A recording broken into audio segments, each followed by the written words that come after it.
Halo, selamat berjumpa kembali dengan saya di channel YouTube Uncle Gapi.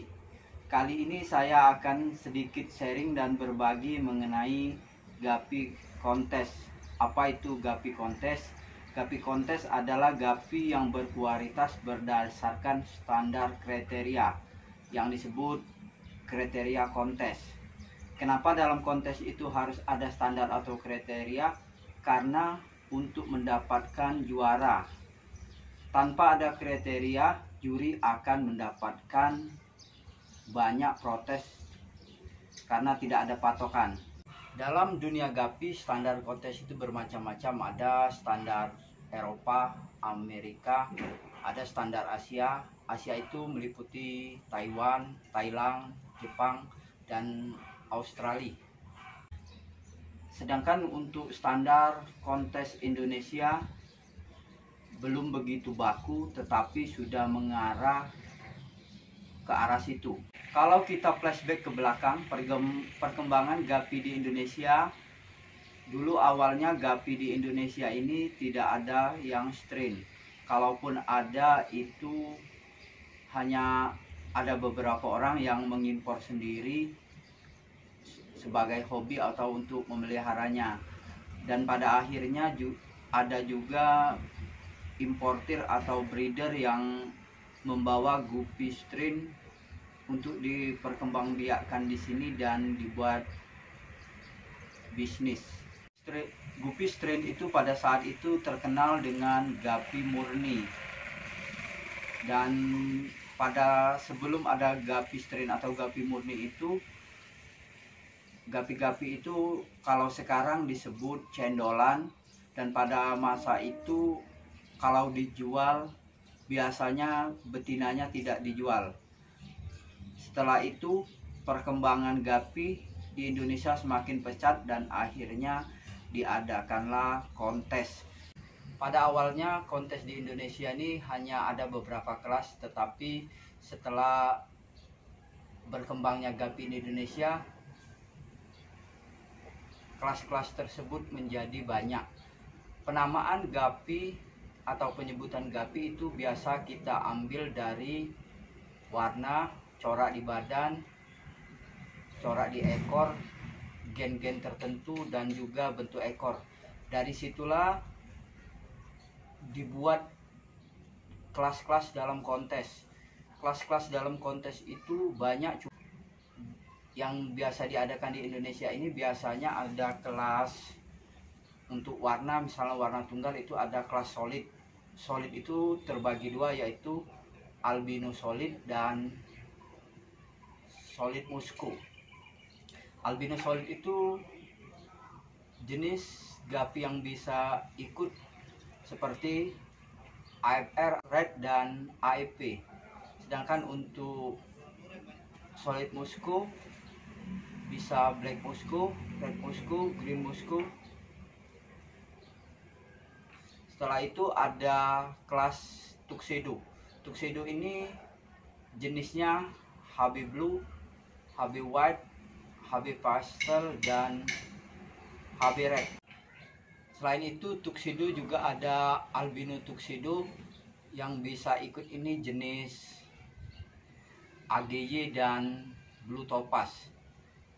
Selain itu ada dua warna atau bicolor. Jenis-jenis atau strain yang bisa ikut itu seperti platinum red tail, diamond, flamingo. Terus ada kelas snake skin list atau filigrane. Itu bisa masuk cobra, lace, medusa, dan lain-lain. Ada lagi kelas metalhead. Metalhead ini bisa ikut MSBG, metal snake skin, bluegrass, blue lace, albino metalis, dan lain-lain. Selain itu ada kelas grass, albino corak, mozaik. Mozaik itu mozaik delta all fashion.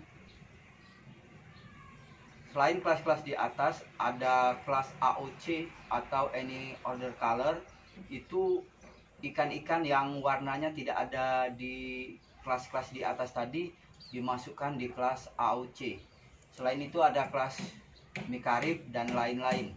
Setelah itu ada kelas-kelas berdasarkan bentuk ekor seperti spare tail, sword tail. Sword ini ada double tail, button sword, top sword, crown tail atau CT, round tail, ribbon, swallow. Swallow ini meliputi dua, yaitu swallow ribbon dan swallow normal. Selain itu ada kelas betina open, juvenile, dan kelas breeder. Selain itu ada kelas AOT atau any other tail. Bentuk-bentuk ekor yang tidak ada di dalam kelas yang di atas tadi, panitia atau penyelenggara bisa membuka kelas AOT. Jadi kelas-kelas ini juga sesuai dengan keadaan peserta, penyelenggara menyesuaikan. Jadi kelas itu bisa dibuat bermacam-macam. Misal ada kelas halmoon, bisa jadi kelas solid tadi digabung antara solid albino dan solid Moscow. Jadi kelas-kelas itu kembali kepada pihak penyelenggara membuka kelas apa. Dalam kontes GAPI itu ada grade-grade atau tingkatannya. Jadi grade itu bukan hanya ada di GAPI, tapi di kontesnya juga ada. Kita bisa kategorikan atau kelompokkan kontes lokal atau orang biasa bilangnya latber.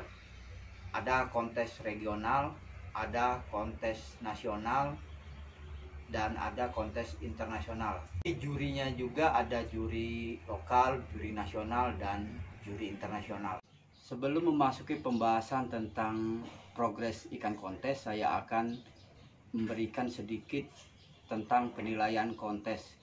Penilaian ikan kontes itu juga ada bermacam-macam sesuai standar kontes. Jadi standar apa yang kita pakai? Yang saya bilang sebelumnya, kalau untuk di Indonesia belum terlalu baku, dan juga saya ini sebenarnya kalau untuk kontes mainnya kurang jauh, jadi saya menurut penilaian yang sudah ada. Untuk ikan kontes itu penilaiannya saya buat di sini aja biar tidak bingung.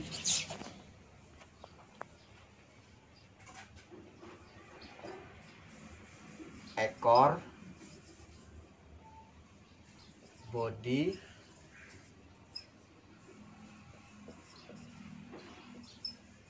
dorsal, penilaian keseluruhan. Ini termasuk keseimbangan profesional dan show.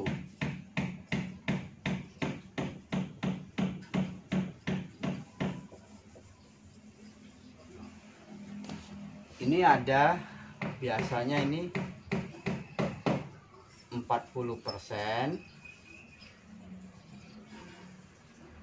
30%, 20%, dan ini 10%. Cuma ada juga sistem penilaian yang di sini 45%. Di sini juga tetap 30%. Di sini 15%, dan sini tetap 10%.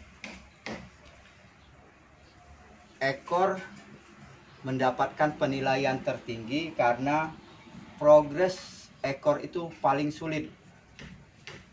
Karena ekor ini mudah kena pin root, jamuran, dan lain-lain. Jadi untuk ekor ini penilaiannya cukup tinggi.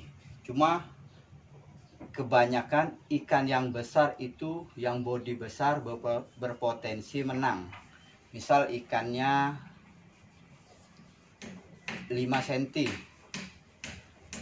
Sebenarnya jarang ikan 5 cm, ini ikan yang paling besar lah, atau 4 cm. Cuma saya tulis di sini 5 cm. Misal ikannya 5 cm keseluruhan ini.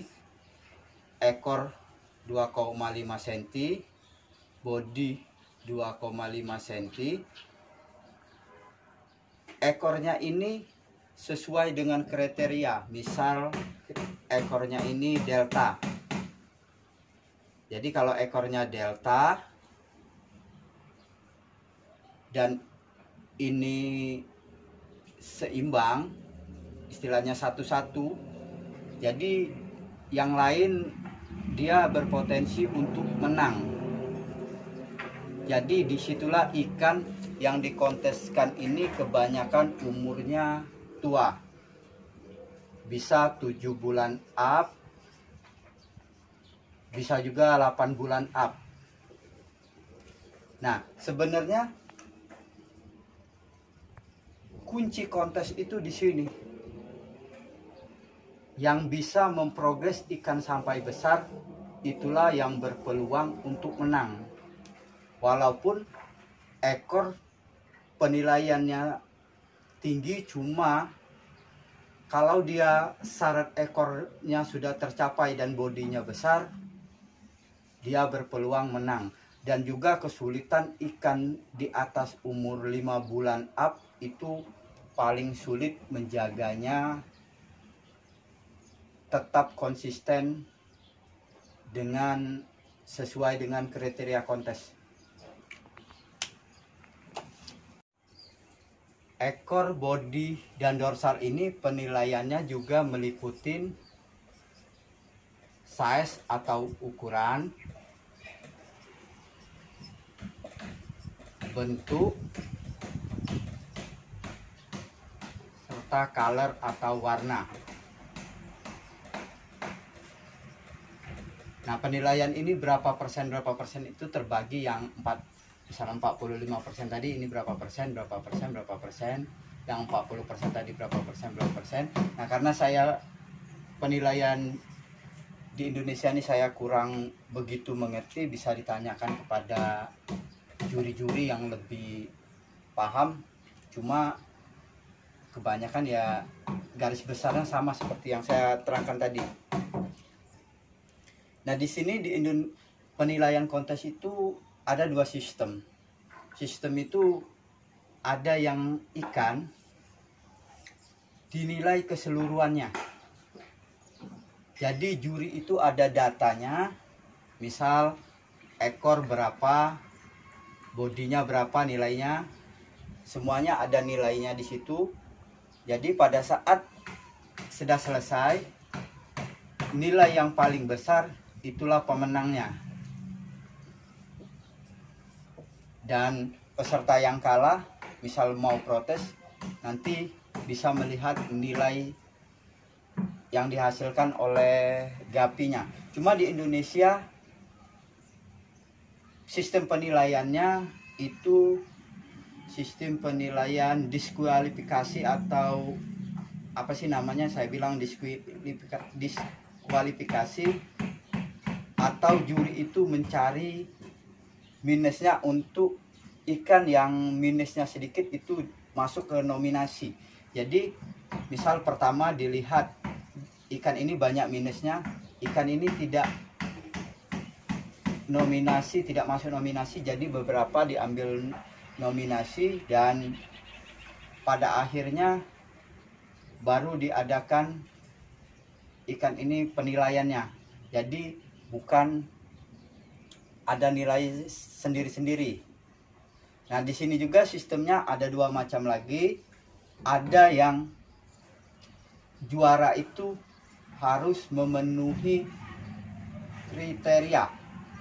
Kalau di Eropa itu ada kontes yang misalnya pada saat kontes itu gupinya tidak ada yang sesuai dengan kriteria kontes, maka tidak ada juara. Jadi kontes itu tidak ada juara karena tidak ada peserta yang sesuai dengan kriteria kontes. Cuma kalau di Indonesia selalu ada juara. Jadi diambil yang terdekat sesuai dengan kriteria kontes itu. Terus penilaiannya itu perbandingan panjang bodi dan ekor satu-satu,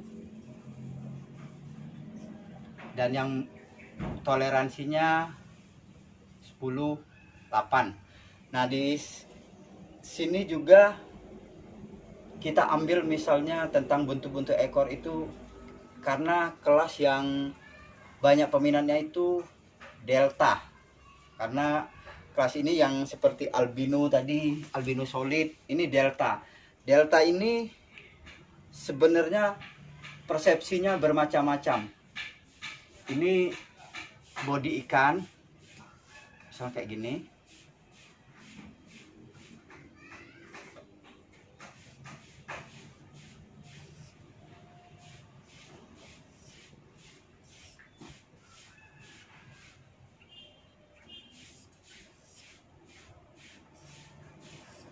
Nah, delta ini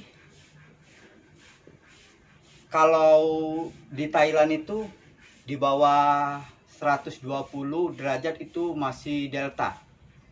Sedangkan di Indonesia saya melihatnya yang namanya delta itu 90 derajat. Di bawah 90 derajat itu delta. Dan delta yang bagus itu 60 derajat sampai 70 derajat. Ini delta yang bagus. Nah, bentuk-bentuk delta juga ikan itu bermacam-macam.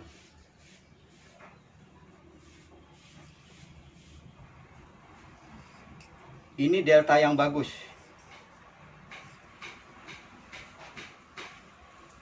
Ini sudutnya yang tadi 60 sampai 70, kalau di Indonesia di bawah 90 delta. Di atas 90 itu big tail. Dan ini juga ada kelasnya tersendiri. Tadi tidak saya sebutkan, dan untuk kelas untuk HM itu 180 derajat. Nah, untuk ekor itu delta ini lurus kayak gini. Ini yang benar-benar delta. Tetapi delta yang seperti ini ikannya jarang. Ini tipe-tipe ikan lama. Kebanyakan ikan lama kayak gini. Dan ikan seperti ini biasanya dorsalnya long. Dorsalnya long. Dan dorsal yang laku di pasaran untuk dijual biasanya big dorsal. Tetapi karena ikan kontes itu umurnya biasanya 7 bulan up, dorsal yang long ini karena umurnya sudah dewasa, pada saat dia mengembang kelihatannya seperti big dorsal, bahkan orang bisa bilang itu mega dorsal. Nah, karena ini masih jarang gupi-gupi yang kayak gini, ini untuk membuat gupi yang kayak ini harus melalui progress breeding, dan ini melalui seleksi dan tahapan proses breedingnya yang berkali-kali untuk menghasilkan delta yang benar-benar delta. Kebanyakan delta di Indonesia ikannya delta begini. Dia di sini ada bengkoknya kayak gini. Nah, saya ini kurang pinter gambar. Kayak gini deltanya. Ada lengkungan kayak gini. Nah, ini delta yang kebanyakan ada di Indonesia, dan juga ada delta yang kayak gini. Nah, ujungnya itu melengkung. Nah, ini tetap delta. Yang paling bagus ini, kedua ini, ketiga ini. Dan sudut yang bagus tadi 60 sampai 70. Untuk ikan-ikan delta yang seperti ini, yang misalnya sudutnya 60 sampai 70 derajat ini, itu kalau dilihat oleh orang awam kadang tidak terlampau bagus. Itulah kadang kenapa yang menang kontes atau orang awam bilang kok ikan kontes, ada yang bilang tidak terlalu bagus, karena memang untuk yang di atas 90 derajat atau big tail itu lebih enak dipandang mata, cuman sebenarnya tingkat kesulitannya yang di sini. Dan kontes itu sebenarnya perang rawatan, cuma genetik yang menentukan. Dan delta yang seperti ini berpotensi untuk GC atau mendapatkan Grand Champion, karena memang yang seperti ini bagus. Apalagi misalnya untuk ikan sekelas-kelas albino lace, yang untuk tingkatan lace itu untuk coraknya yang full sulit mendapatkannya. Untuk kelas juvenil atau remaja, perbandingan bodi dan ekor 21. Dorsal tidak boleh menyentuh pangkal ekor. Untuk kelas betina open atau female, itu bodinya besar. Semakin besar semakin bagus dan dalam keadaan hamil. Bukaan ekor juga bagus, bisa half moon dan bisa delta serta warna yang bagus. Selanjutnya pembahasan tentang progres ikan kontes. Progres ikan kontes kita mulai dengan mencari indukan. Indukan yang dipakai harus indukan line kontes atau indukan yang lainnya memenuhi sesuai kriteria kontes. Jadi indukan yang seperti itu yang kita pakai. Female atau betinanya sebaiknya umurnya sudah dewasa, seperti 5 bulan up, 6 bulan up. Semakin tua semakin bagus. Dan kalau bisa virgin. Jadi itu anakan pertama. Kita breeding bisa satu jantan dengan satu betina atau 2 jantan dengan satu betina. Cuma kebanyakan betina yang sudah berumur itu agak sedikit ganas dan jantannya bisa mati kalau tidak cocok. Jadi yang lebih baik lagi kita cari jantan remaja. Jantan remaja sortiran terbaik dari line kualitas kontes. Jadi indukan betina itu kita campur dengan 4 jantan remaja atau dikeroyok setelah hamil dan beranak. Kita pelihara burayanya. Pas umuran 1 sampai 1,5 bulan itu kita sortir jantan dan betina. Kita tempatkan di media yang luas. Setelah umur kira-kira 2,5 bulan kita sortir kualitasnya. Di sini pemberian pakannya sebaiknya pakan hidup, dan pemberian pakan itu jangan terlalu banyak tetapi sering. Ikan diusahakan jangan terlalu kenyang. Setelah sortir kualitas itu kita bisa taruh di dalam media tank.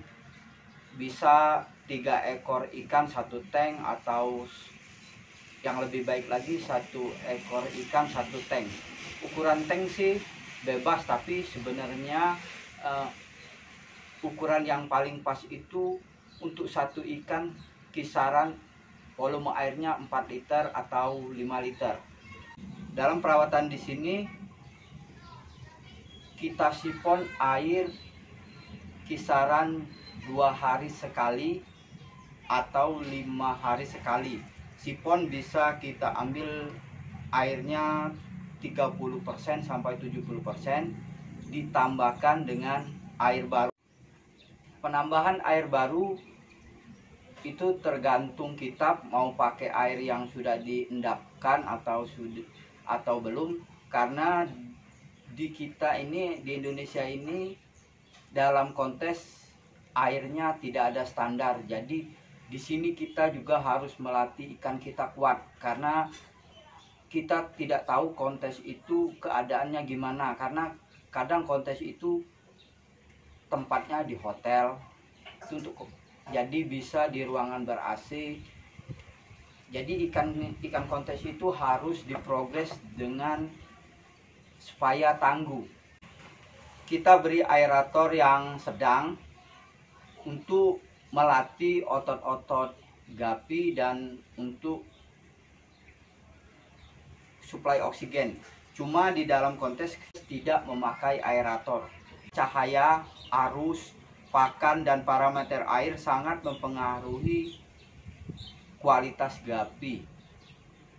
Untuk cahaya, kalau gelap biasanya gapi suka tidur di dasar, dan di situ berpotensi ekornya melipat atau menekuk, dan juga berpotensi pinrut karena bakteri itu banyak di dasar tank.